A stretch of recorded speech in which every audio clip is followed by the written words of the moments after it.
Hi, I'm Arthi Shah, Executive Editor for Provoke Media.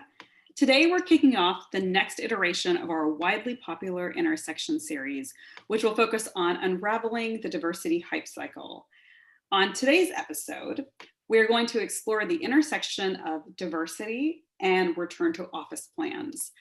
You know, it was just over a year ago that the PR industry sort of faced this reckoning around its lack of racial diversity.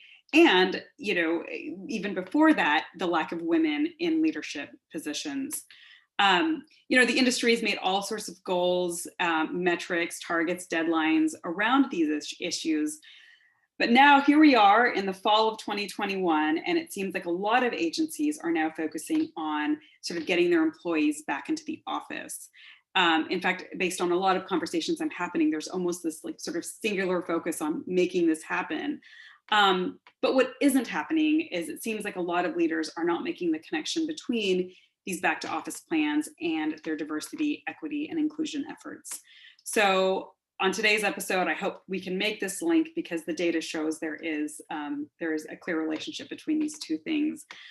So to do this, we have two guests who can speak to this from two very relevant perspectives. We have Helen Kupp, who is Director of Product Strategy and Partnerships at Future Forum, which is a consortium launched by Slack to help sort of companies reimagine work in this sort of new digital world, digital first world. Welcome, Helen.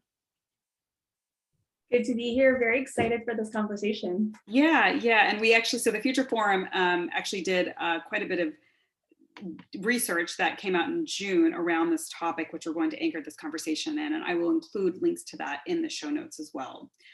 We also have back here is Naria Frazer, who is, of course, VP and head of DE&I at Praytell. And Praytell has been our partner in this Intersection series and has been a progressive leader in sort of reimagining best practices for the PR industry. Most recently, the agency announced that they were piloting a 4-day work week amongst many other initiatives. Welcome, Naria. Thank you. It's great to be back and to be exploring this conversation further. So thanks for having us. Yeah, and so, you know, I think a great place to start would be one of the data points that really jumped out to me in Future Forum's research, and that's Black knowledge workers are more likely to say that working remotely is better for their sense of belonging. While it's the opposite is true for white knowledge workers. I think it was, I don't know, Helen, do you want to kind of give that stat a little bit of context? And then Naria, if you wanted to kind of build on that just from what you see from an agency perspective. Yeah, we have a research study that we launch and we survey over 10,000 knowledge workers all around the world. And we do this every quarter. So the latest release was in June. And one of the things that we do is we ask about different elements of the work experience, which includes sense of belonging, work-life balance, et cetera.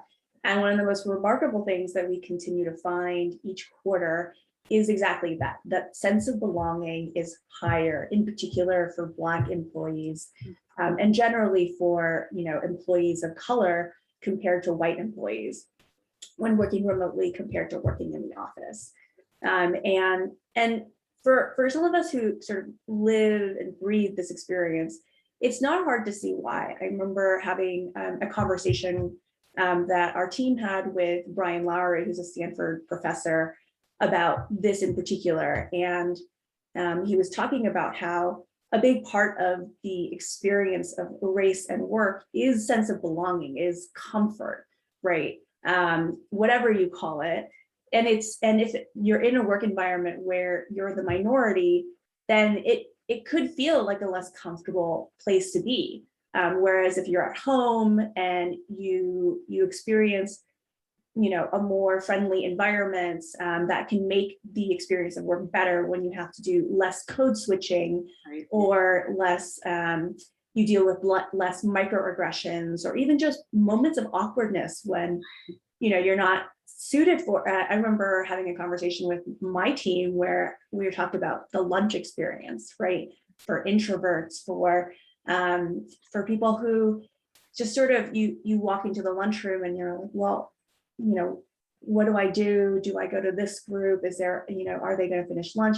there are a lot of these awkward moments that, encompass that sort of in-office experience, more so for employees of color and others that are in the minority. And I think working from home gives a bit more of a respite from that. And so we're seeing overall higher sense of belonging scores quarter over quarter. Naria, I'm curious to get your perspective from on the agency side in terms of what you see and what you hear about that's the sense of belonging and being in the office versus being remote.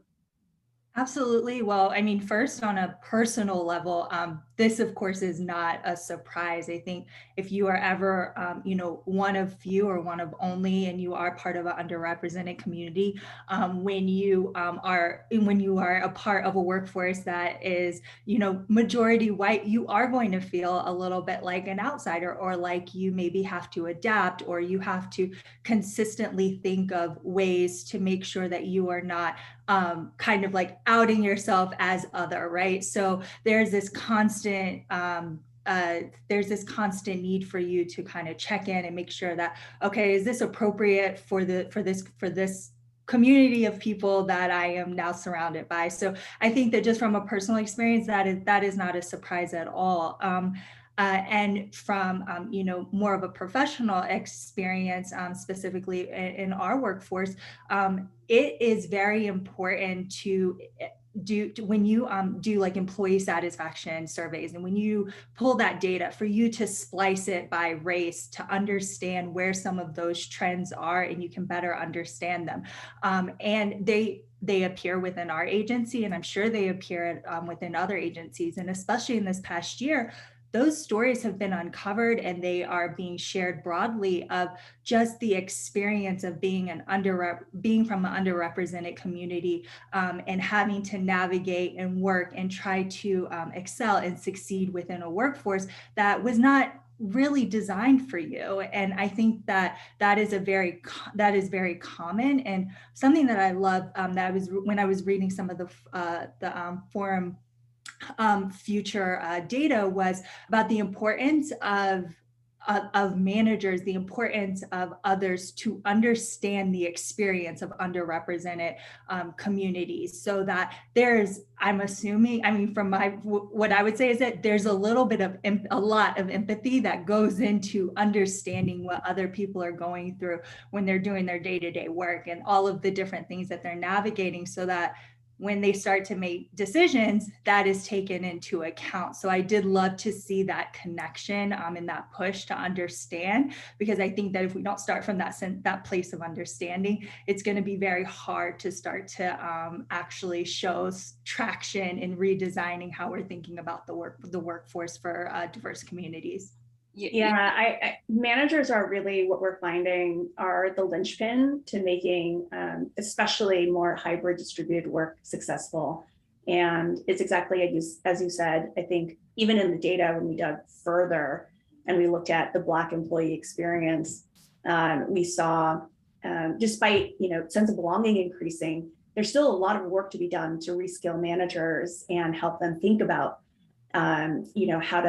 how to operate towards inclusion, because like we were finding in our survey, 67% of Black employees, for example, agree that they are treated fairly at work, compared to 79% for white employees. On the flip side, related to that, is this feeling like they need to show their managers that they're actually working, even if they're when they're remote. It was a top 4 challenge for Black employees, and it was, I think, 7th for white employees. And so you can see these stark differences that really show up when you think about that manager experience and what they do to create that inclusive and psychologically safe environment. And a lot of this sort of predates the pandemic, obviously, and I've had conversations in our business. I remember speaking to someone who, a Black PR professional, who during the era of Mad Men was saying that his agency just glorified this show, right? And they're having Mad Men watching parties, and not realizing that this is a show that, you know, glorifies a time in which she wouldn't even be allowed to have a job right there. And you know, these little, these little moments that you don't realize have such a big impact, right? And he actually ended up leaving that agency, and that's what stuck with him, was this glorification of this era of, you know, advertising that, you know, was offensive. It is offensive, right? You know, and that makes me think of like the bar carts, right? I mean, we've done stories on people in our business who have a hard time as non-drinkers, right? Because so much of the culture is built around the 3 p.m. bar cart on Friday afternoons. So, you know, so on that note, I want to ask a question around, how do you, when you're thinking about your policies, when you're thinking about culture, how can you be intentional about it being inclusive and equitable for groups? And you know, and right now, if you're a manager, there's a lot you have to think about. It's not just the different, you know, ethnic groups and genders and things like that, you know, demographics, but also, you know, how do you not make remote employees second class employees, right? Are there any guardrails or any things that folks should be thinking about as they're coming up with these policies around inclusion in this world of work? Yeah, I mean, so many that we're still, you know, there isn't a great blueprint for it all, but it's good to experiment across the board on how to continue to level the playing field. I would say that one of the biggest pieces is really normalizing flexibility for everyone. We talk a lot about how, you know, when we speak to executives, talent, and in particular retaining diverse talent, is a top priority and concern. And flexibility is one of those key pieces to attracting and retaining top diverse talent. And in particular, before talking about the guardrails, we know that, you know, not only is it an intense sort of market for talent right now, it's more so for our employees of color, right? More, I think, over half of employees that we surveyed are really looking at new opportunities. But when you actually look at like Black employees, 80% want, you know, more flexible hybrid work environments. And in the same vein, 72% are more likely to be actively looking for new opportunities, compared to, you know, white employees. I think only 51% are looking for new opportunities. And so flexibility is at the core of it. That'll help organizations be more inclusive, provide more of these working options for, you know, employees of color, caregivers, working parents. And so that's a big piece of it. And then I think the second is what we just talked about, which is really reskilling managers for inclusivity. Traditional management training is in some ways so outdated, right? More focus on process, more focus on, in some ways, managing the work rather than the people and the empathy required to be thoughtful about different working experiences, how to be inclusive, how to bring that into the conversation of the team as you think about team level norms and agreements and how you want to work together in a more hybrid, flexible way. So I think those two are kind of the big ones. And then because the rule of threes in all things, I think a third one would be just sort of really focusing on breaking down systemic barriers and really investing in advocacy and sponsorship from leaders. In particular, when you think about the not creating at that remote second class, right, is really making sure that you're not reverting back to old ways of, oh, you're in the office, and so it's the easiest way for me to pass information to you in the hallway, right? How do you break that habit and say, actually, we're going to share, you know, more of that information, decision making, those tidbits back into a space that everyone can access, more like a digital headquarters.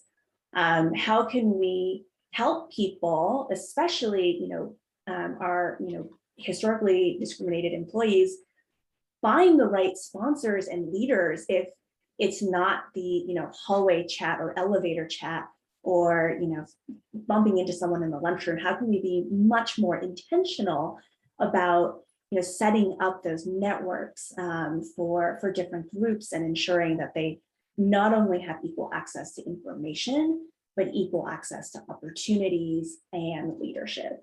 And so I would say like those are all sort of different aspects of, setting up guardrails, but also just being very intentional about wanting to create a culture and an environment that is much more equitable and inclusive.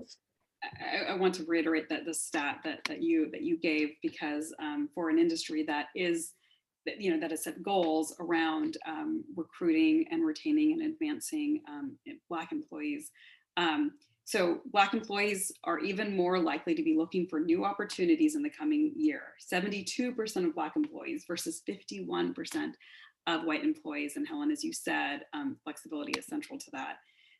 Naria, I'm curious to get your perspective, because I know at Praytell, you all have long had a work from anywhere sort of mindset.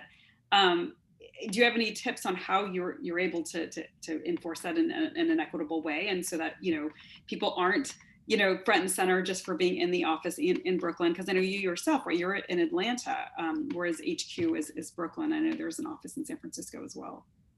Yeah, we have offices in San Francisco, LA, Chicago, all over. I'm forgetting one, Austin as well. So this is going to be an interesting transition point for us. We have long been a very flexible. I feel like there's many ways to kind of define what flexible is in this sense, but we've long been a flexible work environment. That's one reason that Praytell was so attractive to me when I first started, right? You could work from home, you could come in when you need to, you kind of leave when you needed to. There was just a freedom there that was very appealing at this point in my life, or that was 2 years ago. So at that point in my life, and still is. I think now that everyone is remote, we've had to redefine what flexible is. And I think that is a task that a lot of folks within our industry are going to have to take on, which is being creative in approaching flexibility. So flexible, I think 2 years ago meant maybe you could leave out and you could go take your dog for a quick walk and come back into the office, or you could go work from home for half a day, and no one would really question where you're at. And that was extremely liberating. But I think now that that needle is moving, and there's going to be kind of a recalibration of what flexibility is in the office. And Helen definitely touched on a lot of what that was. And now, when we think of flexibility, we have to think of how do we give that same freedom to people who are remote, who are now tethered to a phone, tethered to a computer, and people who are working all around the US, because we've recruited so many people, which is amazing for us to be able to dip into different talent pools from different geographies, which is really great. But we also owe it to them to give them that same flexibility that we once had, which is, what clients are you working on? Are you working on Pacific time clients? Are you working on Eastern time? And those are a lot of the scenarios that we are really, really working through. And we're doing it through a DE&I lens, an HR lens, and also having our department and our practice leads like very much involved in this process to make it work for everyone. And again, like I just I hope that the 4-day work week is a really amazing experiment. And I, fingers crossed that it really, really works, because this would be amazing to be able to continue to do. We also just recently saw, I believe Nike, let folks off for a week for mental health. I think I saw something about Bojangles maybe for 2 weeks. So I think people are going to continue to get creative in defining flexibility. And we owe it to ourselves to not think of people in terms of hours and billable hours, and what exactly that is in a day, and how much work can you fit in a day, because it clearly is not going to work anymore. So I'm excited about the future. It's a hump, and we just have to kind of get over that hump, I feel. Oh, we need to have a whole other conversation about redefining the model and billable hours and all of that. But I liked what you said about redefining flexibility. And Helen, I would love to get your take, because I know you wrote an essay on this, and I'll also link to this in the show notes, that it's not just about being remote, but it's about asynchronous work. And I'm curious to get your take on sort of how you define that and what that looks like, especially for our industry where collaboration is such a big part of what you do all day. Yeah, I was gonna build on what Naria was saying around redefining flexibility, because I think that is such a great way to frame it. One of the things that I often push on in our Work and Future Forum is, even when we talk about flexibility right now in the market, I think a lot of executives are thinking about, okay, so how many days are you working from home and how many days are you working from the office? Like, very simple binary equation. And the reality is, while flex location is really important, I think 76% of knowledge workers are looking for that. Flex schedules and thinking more creatively about the time that you're working together, working separate, is even more important. I think 93% of knowledge workers are looking for that sort of schedule flexibility. And that's something that we don't talk enough about, because it's very different from our normal way of operating, right? We're used to going into the office 9 to 5 or 9 to 6, and those are our sort of collaboration hours as we define them. Whereas what we continue to push is the 9 to 5 is it's just not working for most people anymore, right? It defined in an industrial area that doesn't exist for complex work today. I talk a lot about it as a working parent with a toddler that's under 2 years old. Daycare drop-offs, doctor's appointments, like those fit during the day, and it means that I need that flexibility to say, this chunk of time, I'm going to go and actually take my son to a doctor's appointment. But that doesn't mean that I am not going to get the work done. That doesn't mean that the project's not going to continue to move forward. And so I think part of all of this discussion around flexibility needs to be focused also on how can we work more asynchronously, right? How do we not be in meetings back to back from 9 to 5, tethered to our phones and our computers?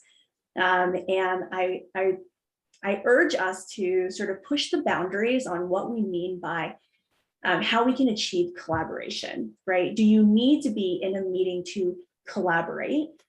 Or are there parts of the work that you can say, actually, it's much better if we come up with ideas separately, individually, asynchronously, and come back to a shorter meeting and use that meeting rather than a readout to actually discuss and give feedback and actually collaborate on how do we build these ideas together.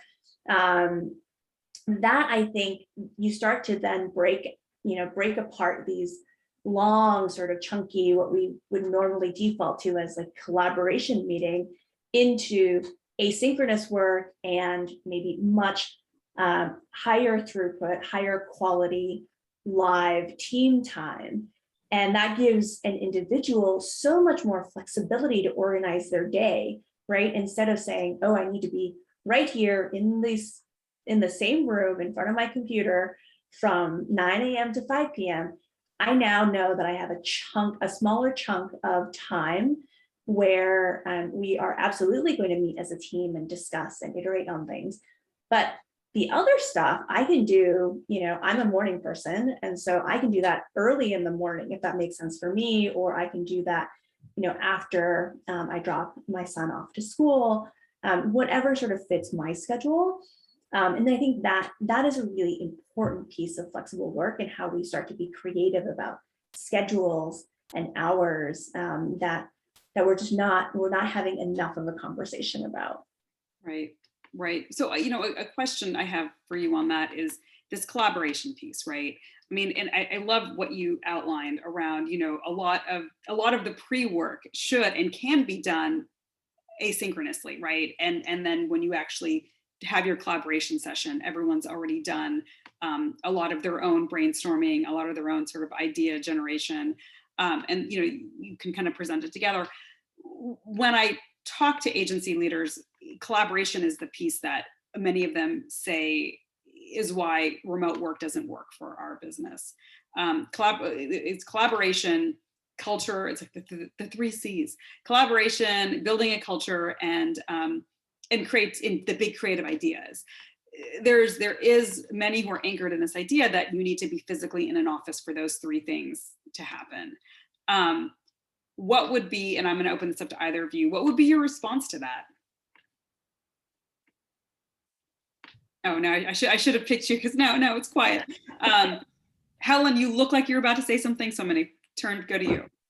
Okay, I'm going to start with, that is a great myth that we've held on to about office culture for a very long time.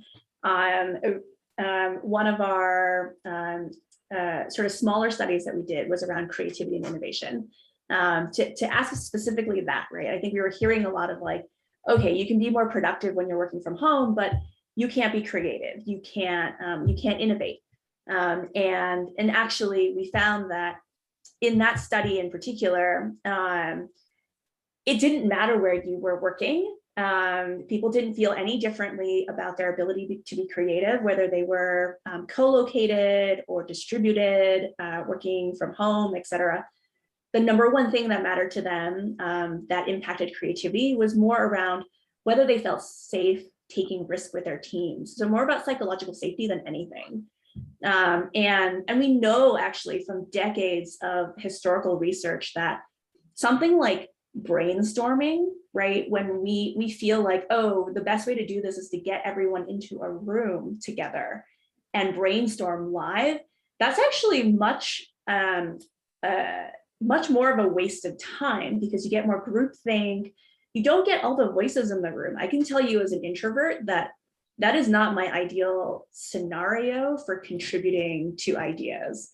And you actually get higher quality ideas and much more diverse sort of thinking if you do that pre-work, if you allow people to have time to think about an idea separately and then bring it into a group forum to iterate and discuss. And so we know this from not just like pandemic research and the research that we did, but decades of historical research that just hasn't made it into how we think about office culture, because that mythology that we hold on to, that the office is the way, is so strong. And it's just this beautiful thing about what we have right now in the pandemic is this opportunity to finally start from a blank slate, right? We've now debunked so many things about our ability and the ways in which we can work together, the how. It feels like a once in a lifetime opportunity to lean into that and continue to experiment our way through it, rather than say, you know what, actually, I'm just going to go back to this world that maybe we thought worked. Mm-hmm. Maybe it didn't actually. Absolutely. Helen, you definitely put that much better than I would. I did not have the data to back up my observations, but I was just thinking as you were talking, Arthi, I was like, that type of collaboration works for a certain personality type. It works for a certain person. And I am someone as well. I don't really say I'm introverted, but I do, I'm a great builder. I build on ideas, and I ask, I dig deep and I want to ask the questions. That's how I contribute to a group. I'm not the one who is just raising my hand or just blurting out ideas and everyone's going, wow. And I remember feeling that pressure, especially as I have matured in this career of, will I ever be that person? And maybe once in a while, sure, but that is just not really what you should expect from me when I'm walking into your brainstorm. And I'm comfortable in that now, but I do think of how many people leave this career? How many people go in a different direction or decide that client work may not be for me, or creative work, I'm not creative, because they didn't necessarily fit into that idea of that creative personality when they were sitting in a boardroom or they're sitting in a room. That doesn't mean that those people are not creative. It does not mean that you can't excel in this career, but the pressure to adapt to that type of behavior in an office is definitely real, and I'm sure we've all felt it. So I heard that, and that's kind of where my mind went. But Helen had the data, so I do appreciate that. And then with the culture, you know, we have to redefine culture too. I mean, maybe we could just call this the Redefine series, but we have to redefine what culture is, because culture can no longer be happy hour after work, or it can't be the bar cart, because we're not there. So what is the culture that has kept people engaged and kept people within an organization at this point in time while we've been remote? That's the culture we need to like dig into and build out even further and continue to enhance. And that culture can be done without us all sitting in an office and going somewhere together, or sitting in an office and experiencing one thing at the same exact time. So I thought, I love the 3 C's, and I definitely feel like we can peel back why it's no. Yeah, I'd also ask, like, did the culture work for everyone before? Yeah, right.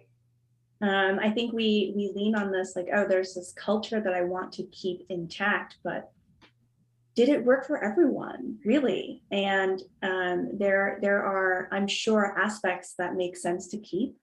And there are aspects when we talk to executives now where they say, yeah, you know what, there are some great things about the pandemic that, and working remotely, that I also want to keep.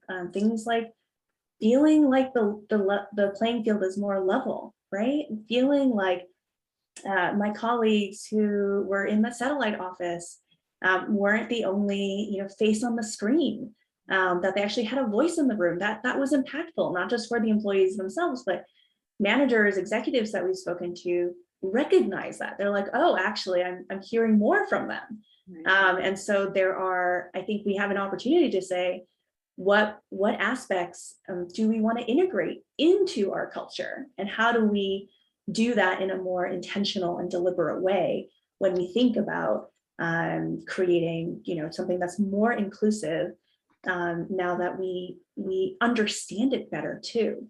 I think this has all provided us an opportunity to have so much greater empathy for each other than ever before, and that, I think, gives us an opportunity to redefine a lot of, you know, more habitual traditional norms. Yeah, I think that, I mean, to your point about, you know, I think intentionality, being intentional, I think seems to be the big takeaway that's come out of this pandemic, right? We used to just do things because that's the way they were done, right? And now suddenly we have to reflect on every norm and tradition and, you know, ritual that we've had around work. You know, around creativity, I will just say that, you know, the quality of work that we've seen in our award submissions in 2021 were spectacular. I mean, some of the best that we've seen, and this is all work that's been done remotely, right? And so when people say to me, well, we can't have the same level of creativity, I always ask them that question back. I'm like, well, you know, how did you produce this level of work, you know, in 2020? And Naria, I was thinking about what you said about the creative person, right? The guy who's in there coming out with the ideas, very like, to throw back to Mad Men again, you know, and I wonder if that's a myth, right? Like, I wonder who is that person, and I want to start asking that in our business. And secondly, who has been socialized to be that person, right? You know, we see research as far back as school that, you know, little boys are not penalized for blurting in the same way that little girls are, right? So then you end up, you know, fast forward to your careers, who's blurting out in the conference room and with that confidence and that bravado. And that's another question about, you know, how have we defined creative types, and who have we overlooked when we've defined that, made that archetype, right? And maybe, Naria, maybe you are a creative type, or you know, there are people out there that may not fit the profile of what we've defined in our heads, right? So anyway, this was such a great conversation, and I know we need to wrap up. But I did want to, reinforce kind of what both Helen and Naria said, is that, when you're thinking about fixed locations and traditional work cultures, that involves things like code switching and, outdated norms that do not work for everyone. And I think that was one of the big takeaways that I think our industry needs to hear. Before we close out, is there any one quick, like a snippy piece of advice that you would give to the industry, to the PR industry in particular, around redefining the future of work? Helen, I'll start with you. One quick snippy advice. The biggest thing is don't be afraid to experiment and lean into it. A lot of what we're doing right now is new for everyone. And the best thing you can do is listen to the employees on the ground. They'll tell you what's working and what's not. And the only way that we get through this to figure out what's going to settle out in the future of work and how we are going to do this together in the most successful way and really lean into this opportunity is through experimentation. And that was good leadway to you, Naria, because that's what Praytell's doing. Absolutely. And real quick and snippy have never been used to describe me, but I will do my best. Mine would definitely, my piece of advice would definitely be around enforcing listening and empathy into our core competencies. So no matter what we're doing, ensuring that empathy becomes a huge driver of how we are creating new policies, creating new infrastructure. We have to understand where other people are, what other people's lived experiences are, to include that into our thinking and our redesign. And that means also having those folks at the table. Right. Well, thank you, Helen and Naria, and hopefully we can continue this conversation at some point, because there was a lot of ideas that we seeded here that I feel like need to follow up. In the meantime, thank you to our listeners, and we will be back soon with another episode.